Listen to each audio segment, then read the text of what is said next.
Bonjour, la ville de Saint-Nicolas-de-Port possède un édifice magnifique, la basilique de Saint-Nicolas. Elle procède régulièrement à des restaurations à l'intérieur et cette année, ces restaurations ont été portées sur des meubles Valin qui se situent à l'intérieur de la salle du Trésor, également à l'extérieur. Je vous propose d'aller à la rencontre du restaurateur Giuseppe de Gennaro.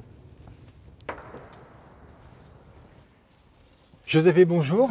Bonjour Christophe.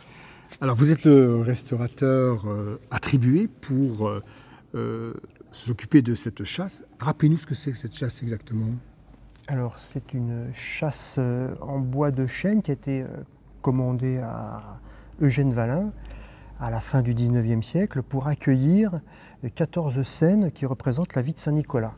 Et ces 14 scènes sont du XVIe siècle et donc lui il a conçu un meuble présentoir en quelque sorte.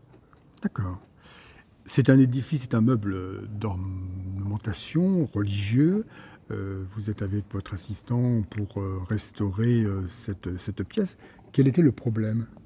Alors le problème principal de la chasse, c'était en fait sa finition.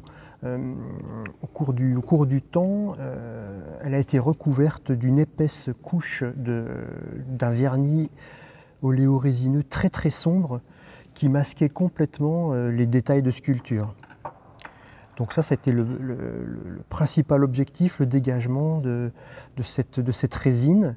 Et c'est l'opération naturellement qui nous a pris le plus de temps, très délicate, opération très délicate qui a été faite donc de manière ponctuelle, absolument sans abrasion, pour maintenir les éléments sculptés dans le meilleur état possible. Alors, je peux remarquer qu'il y a des rajouts qui ont été faits. C'est dû à quoi ces rajouts? Alors ça, c'est on va dire la deuxième phase de restauration. Donc on a eu cette première phase de dégagement et ensuite on passe à une phase plus esthétique, on va dire. Donc en accord avec Madame Glock, la conservatrice. Donc il a été décidé d'intégrer les lacunes. Donc ça, c'est une intervention assez importante qui peut être faite ou pas faite. Donc là, c'est une décision qui doit être prise en commun accord avec la conservatrice. Elle souhaitait intégrer. Donc à partir du moment où on souhaite intégrer des pièces aussi grosses, il est très important qu'elles soient lisibles. Donc là, aujourd'hui, elles ne sont pas encore teintées, mais donc on va les porter en teinte. Elles seront totalement fondues dans le meuble.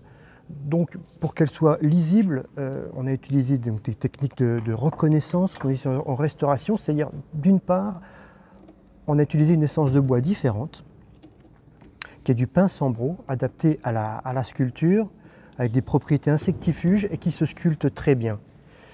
Et ensuite, une fois mise en teinte, on va poinçonner, avec la date de 2022, on va poinçonner ces gros éléments pour bien identifier que c'est une intervention de cette année et ce n'est absolument pas de l'original.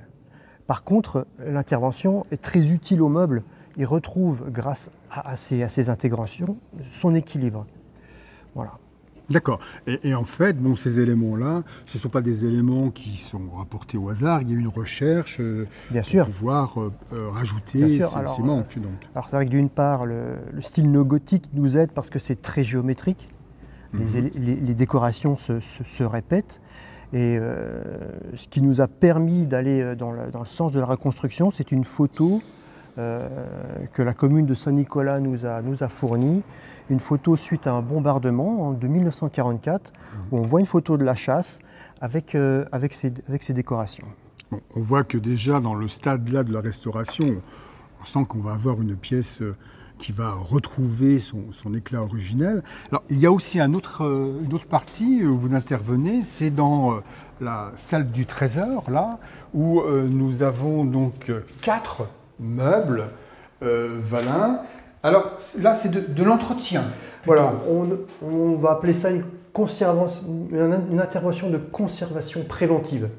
Les meubles étaient recouverts de poussière, très encrassé, donc ça pose un problème de conservation. Il vaut mieux le plus régulièrement possible enlever la poussière qui peut être source de problèmes pour le mobilier. Donc voilà, l'intervention a consisté en un gros dépoussiérage, un léger décrassage et une application, une finition à base de cire. Voilà. Voilà. Et donc là, en fait, c'est la phase finale d'une restauration qui a eu lieu.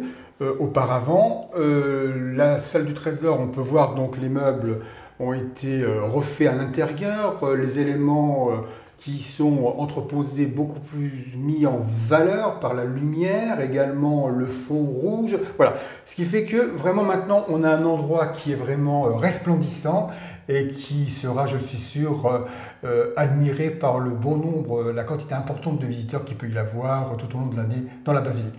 Merci beaucoup Giuseppe. Merci à vous Christophe. À bientôt.